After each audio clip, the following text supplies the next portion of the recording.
Assalamualaikum warahmatullahi wabarakatuh. Perkenalkan, nama saya Muhammad Ihsan Rizkiansyah dari Pendidikan Geografi Universitas Pendidikan Indonesia. Pada kesempatan kali ini, saya akan membuat video pembelajaran tentang atmosfer dan dinamikanya. Ini merupakan sebuah tugas praktikum 2 dari mata kuliah Meteorologi dan Klimatologi. Selamat menyaksikan. Assalamualaikum warahmatullahi wabarakatuh. Baik, kali ini kita akan mempelajari tentang atmosfer dan dinamikanya. Apa yang terlintas dalam pikiran kita ketika kita mendengar tentang atmosfer? Apakah kamu tahu apa itu atmosfer? Atmosfer berasal dari bahasa Yunani, yaitu atmos yang berarti uap dan sphaira yang berarti lapisan. Jadi, atmosfer adalah lapisan udara yang menyelubungi bumi. Atmosfer berfungsi untuk melindungi permukaan dan menjaga ekosistem udara dari suatu planet. Lalu, bagaimanakah sifat atmosfer? Yang pertama, tidak berwarna, tidak berbau, dan tidak dapat dirasakan kecuali dalam bentuk angin. Yang kedua, dinamis dan elastis sehingga dapat mengembang dan mengerut. Yang ketiga, transparan terhadap beberapa bentuk radiasi. Dan yang keempat, mempunyai berat sehingga dapat menimbulkan tekanan. Kemudian, bagaimanakah komposisi atmosfer? Gas apa saja yang terkandung di dalam atmosfer?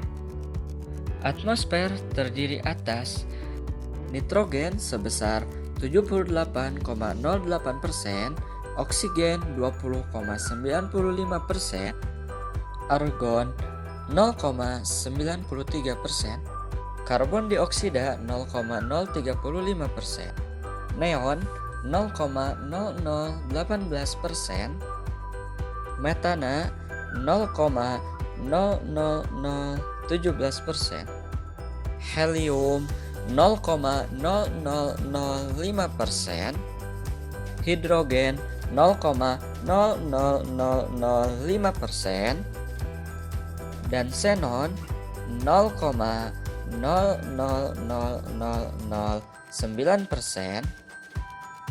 Kemudian, apa sajakah manfaat dari atmosfer? Yang pertama, sebagai pelindung bumi, di mana melindungi bumi dari radiasi-radiasi matahari yang berbahaya dan berperan juga untuk melindungi bumi dari benda-benda luar angkasa. Yang kedua adalah tempat terjadinya cuaca. Atmosfer merupakan tempat terjadinya fenomena cuaca dan iklim, serta sebagai filter dan pengatur radiasi sinar matahari yang mempengaruhi gejala unsur-unsur cuaca dan iklim. Yang ketiga adalah agen siklus hidrologi. Atmosfer merupakan agen dalam rangkaian siklus hidrologi, yaitu penampung uap air sehingga dapat didistribusikan dengan merata. Yang keempat adalah sebagai tempat penampungan gas. Atmosfer tersusun dari berbagai macam jenis gas yang diantaranya dibutuhkan oleh seluruh makhluk hidup. Dan yang terakhir adalah sebagai pengembangan teknologi dan transportasi. Media mentransmisikan dan memantulkan gelombang radio dan keperluan transportasi udara seperti pesawat terbang dan lain sebagainya. Lalu, apa sajakah struktur dari lapisan atmosfer? Yang pertama adalah troposfer. Lapisan troposfer adalah lapisan terbawah dari atmosfer dan terdekat dengan permukaan bumi. Ketinggiannya mencapai 0-12 km di atas permukaan bumi. Namun pada daerah khatulistiwa kurang dari 16 km, sedangkan pada daerah sedang sekitar 11 km dan daerah kutub sekitar 8 km. Pada lapisan ini terjadi peristiwa cuaca dan iklim seperti perubahan suhu, angin, tekanan udara, dan kelembaban udara. Setiap naik pada ketinggian 100 meter dari permukaan bumi, suhu udara akan turun sekitar 0,6 derajat Celcius. Dan pada lapisan ini, terdapat 80% gas penyusun atmosfer. Lapisan ini terdiri atas lapisan planet air 0-1 km, lapisan konveksi 1-8 km, dan lapisan tropopause 8-12 km.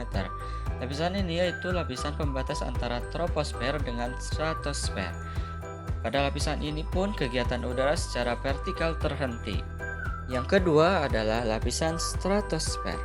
Ketinggiannya sekitar 12-50 km di atas permukaan bumi. Ketinggian bertambah, suhu udara pun meningkat. Pada lapisan ini hampir terbebas dari fenomena cuaca dan iklim, sehingga sangat ideal untuk pesawat terbang. Konsentrasi gas ozon tertinggi ada di lapisan atmosfer ini, yaitu di ketinggian 20 km. Lapisan stratosfer terdiri atas lapisan isometris 12-20 km, lapisan inversi 20-35 km, lapisan inversi kuat 35-50 km, dan lapisan stratopause yaitu pembatas antara stratosfer dan mesosfer. Yang ketiga adalah lapisan mesosfer. Ketinggiannya sekitar 50-80 km di atas permukaan bumi. Berfungsi untuk melindungi bumi dari benda-benda luar angkasa sebagai penghantar gelombang elektromagnetik, pendingin radiasi ultraviolet, dan lainnya. Suhu udara pada lapisan ini tidak stabil. Semakin ke atas, suhu udara semakin menurun. Penurunan sekitar 0,4 derajat Celcius setiap kenaikan ketinggian 100 meter. Suhu pada lapisan ini sangat rendah, sekitar negatif 50 derajat Celcius sampai negatif 70 derajat Celcius. Pada lapisan ini terdapat pembentukan awan noctilucent di lapisan mesosfer dekat kutub. Lapisan mesopause adalah lapisan atmosfer pembatas antara mesosfer dengan termosfer. Yang keempat adalah lapisan termosfer. Ketinggiannya sekitar 80-700 km.